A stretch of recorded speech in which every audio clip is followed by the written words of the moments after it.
Hello friends, मैं आपका दोस्त डॉक्टर सुनील कुमार और आप देख रहे हैं डॉक्टर कुमार एजुकेशन।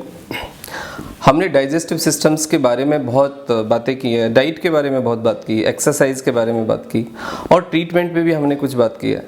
लेकिन देखा ये गया है जो डे टू डे प्रैक्टिस है और जो मेरी क्लिनिकल प्रैक्टिस है उसमें कि लोग एंटासिड ले रहे हैं, लोग बहुत सारे प्रयास कर रहे हैं, लेकिन डाइजेस्टिव सिस्टम्स की जो प्रॉब्लम है वो ठीक नहीं हो रही है।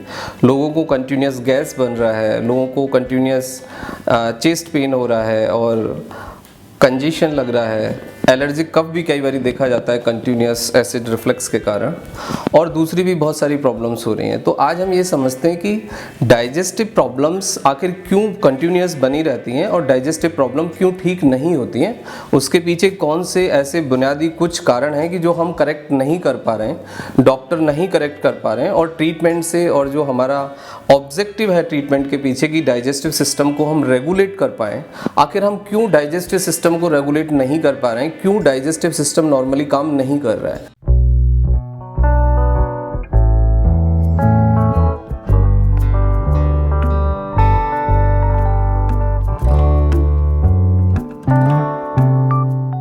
तो सबसे पहला जो डाइजेस्टिव सिस्टम के पीछे कॉज है कि वो हमारी प्रॉब्लम ठीक नहीं हो रही है, जीआई मोटिलिटी एक कॉज है, क्योंकि हमारा जो जिस स्पीड से हमें भूख लगती है वो रेगुलेट नहीं हो पा रही है और हमारी जो इंटेस्टाइन का फंक्शन है वो कंप्लीटली रेगुलेट नहीं हो पा रहा है। तो जब तक आपकी इंटेस्टाइन का मैकेनिकल वर्क है या जो एक्सक्रीशन वाला वर्क है वो ठीक नहीं होगा, आपको कॉन्स्टिपेशन बना रहेगा, और कॉन्स्टिपेशन बना रहेगा तो फिर आपको डाइजेस्टिव प्रॉब्लम भी रहेंगे।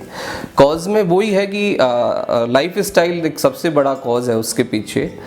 सडेशन है, स्मोकिंग है, अल्कोहल है, जंक फूड है, स्लीपिंग डिस्टर्बेंस है, प्रॉपर नींद का ना लेना है, लिक्विड की कमी है, और बहुत सारे लोगों में बहुत लंबे समय तक एक पॉस्चर में बने रहना है, प्लस बहुत इरिटेटिंग लाइफ स्टाइल लोग कैरी कर रहे हैं जिसमें कि फूड वाला भी पार्ट आता है। तो कॉज के बाद हम ये समझने की कोशिश करते हैं कि यदि किसी को डाइजेस्टिव प्रॉब्लम बने रहते हैं तो फिर उसका लास्ट जो प्रॉब्लम है एट लास्ट वो क्या प्रॉब्लम होगी। एब्जॉर्प्शन नहीं होगा, और एब्जॉर्प्शन नहीं होगा तो आपको मिनरल्स नहीं मिलेंगे, विटामिन्स नहीं मिलेंगे, आपका शरीर कमज़ोर रहेगा और आपको फंक्शनल वीकनेस रहेगी, और दूसरी डेफिशिएंसी जब बनी रहेंगी, पेट खराब रहेगा तो आपको दूसरी बीमारियां भी आएंगी। आयुर्वेद के अनुसार 90% जो प्रॉब्लम्स हैं उसके पीछे डाइजेस्टिव सिस्टम का ठीक ना होना है। यदि डाइजेशन नहीं रेगुलेट होगा तो एब्जॉर्प्शन नहीं होगा, और एब्जॉर्प्शन नहीं होगा तो बॉडी के दूसरे ऑर्गन्स अच्छे से काम नहीं करेंगे, बॉडी में प्रॉपर गैस फ्लो करेगा, और गैस फ्लो करने के कारण आपको इरिटेशन होगी, आपको पेन होगा, आपको थकान होगी, और लॉन्ग टर्म इसके आपके हेल्थ पे नेगेटिव इफेक्ट आएंगे। सो नेक्स्ट पॉइंट ये है कि अब यदि रेगुलेट नहीं हो पा रही है डाइजेस्टिव सिस्टम की हेल्थ, डाइजेस्टिव सिस्टम रेगुलेट नहीं हो पा रहा है तो बेसिक बुनियादी कॉज क्या है।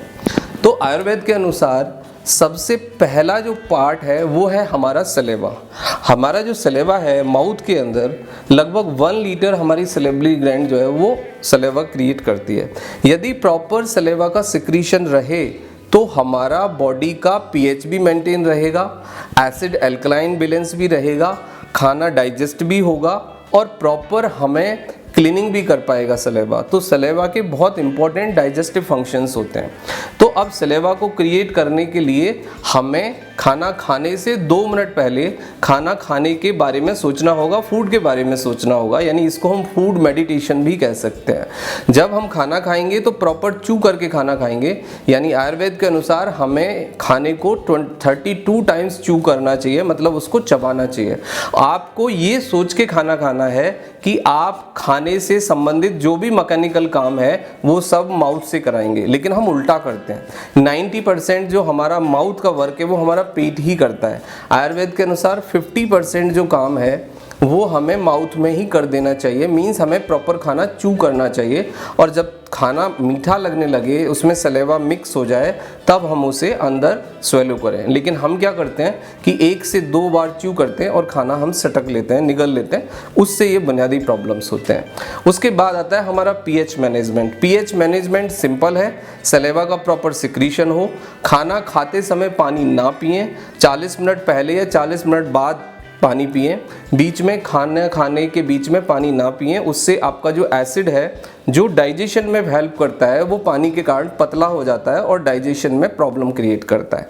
सो ये एक पीएच मैनेजमेंट है, और पीएच जो है आपकी बॉडी का पेट का 7.35 होना चाहिए। यदि आपका पीएच बहुत ज़्यादा या कम हो जाएगा तो उससे आपको डाइजेस्टिव प्रॉब्लम्स आएंगे।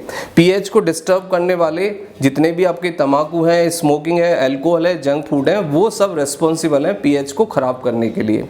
आपको मैदा नहीं खाना है, आपको चीनी नहीं खानी है, चीनी को गुड़ से रिप्लेस करना है, और आपको दूसरे फाइबर इंक्लूड करने हैं अपने खाने में। अब नेक्स्ट पॉइंट है कि एसिड एल्कलाइन बैलेंस कैसे करें।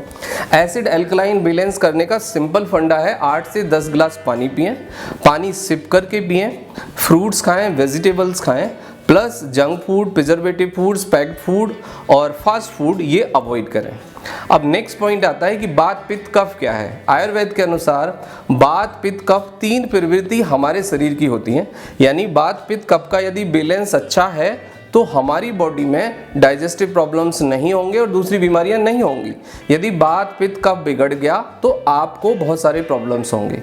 बात पित्त कफ को रेगुलेट करने के लिए सिंपल, आप 6 से 8 घंटे की नींद लें, सुबह उठ के या तो गर्म पानी पिएं या मेथी का पानी पिएं।